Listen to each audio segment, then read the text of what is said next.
کم تحریک چې اته کاله د پښتنو لپاره بغیر د څه لالچ نه، بغیر د څه اقتدار غوښتلو نه، بغیر د څه قسمه خپلو ګټو نه یو مبارزه وکړله او پښتون قوم یې نن دې ته راورسولو چې نن د پښتون ځوان، هغه د پښتون ځوان چې کوم به 10 کاله مخکې په حجره کې خبره نشوه کولی، ویل به یې چې دیوالونه خبرې اوري، هغه د پښتون ځوان نن په سوشل میډیا باندې لګیا دی، په جمع کې لګیا دی، په جومات کې لګیا دی، په هر ځای کې لګیا دی، بلا خوف لګیا دی. د هغه اته کاله ولسي مبارزې یو ریزلټ و. د داسې تحریک یا د داسې تنظیم متعلق داسې خبره کول او هغه د داسې خلکو سره یو کول، هغه د داسې خلکو سره یو ګڼل چې د هغوی نه په یو سل اتیا انګل باندې د هغوی نظریات، د هغوی خیالات مکمل اپوزیټ وي، مکمل خلاف وي، نو دا په داسې وخت کې د قوم دپاره زهر دی. او د قوم دپاره ځکه زهر دی چې په داسې حالاتو کې موږ وایو چې ټول قام پرست ګوندونه په یو پلیټفارم باندې ودرو، په یو ځای باندې ودرو او د پښتنو لپاره د یووالي یو ذریعه جوړه شي. نو په داسې ټیم کې داسې خبرې کول دا د پښتنو لپاره زهر دی او دا اصل کې د باچا خان بابا په نظریه پورې خندا کول دي.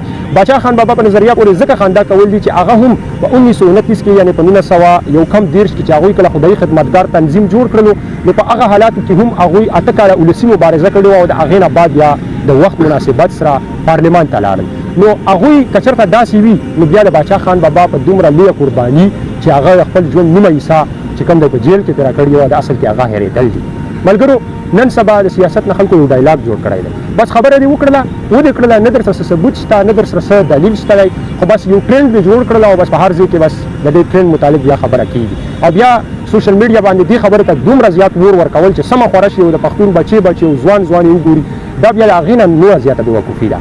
ملګرو، پکار دی چې هر یوه خبره په ارګومنټ بیس باندې وشي، په دلایلو باندې وشي، په مضبوطو ثبوتونو باندې وشي، نه چې په دا وړو خبرو باندې، وړو اختلافاتو باندې قام پرست خلک د یو بل خلاف شي. ګوره، اختلاف رایې دا هر چا سره حق دی، دې کې څه خبره نشته. که یو کس وایي چې زه د قوم دپاره په پارلماني لاره ځم، نو ټیک ده، یو کس ته راته په پارلمان کې لګیا وي او د بل ده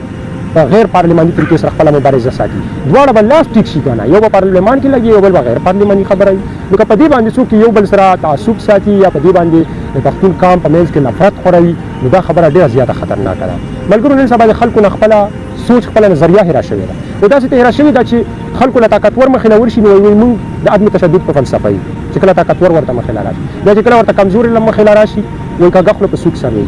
نو مطلب مې ملګرو دا دی د خبرې چې دا نن سبا په سوشل میډیا باندې د قام پرستو خلکو ترمنځ دا کم ډیبیټ روان دی، دا د پښتون قام او د پښتون ځوان دپاره د زهرو چې کوم دی مترادف دی او دا د هغوی دپاره زهر دی. ځکه چې هغه وخت دی چې موږ اوس په څه طریقه یو شو او که چېرته موږ مشران، موږ هغه قام پرست چې هغوی نه موږ تمه لرو، هغه یو بل سره داسې کوي، نو دا اصل کې بیا مزید بې اتفاقي پیدا کوي. الریډي موږ په ډېرو ګروپونو باندې تقسیم شوي یو، په مذهبي ډول تقسیم شوي یو، په سیاسي ډول تقسیم شوي یو، د مزید تقسیم په موږ کې ځای نشته دی. نو ملګرو، مطلب مې دا دی چې دې خبرې ته ور مه ورکوئ، دا خبرې مخکې مه بوځئ. بس زه وایم چې یو خبره وشوه، بس په ځای یې وربند کړئ او هغه مخکې بوتلل، دا هم ښه خبره نه ده.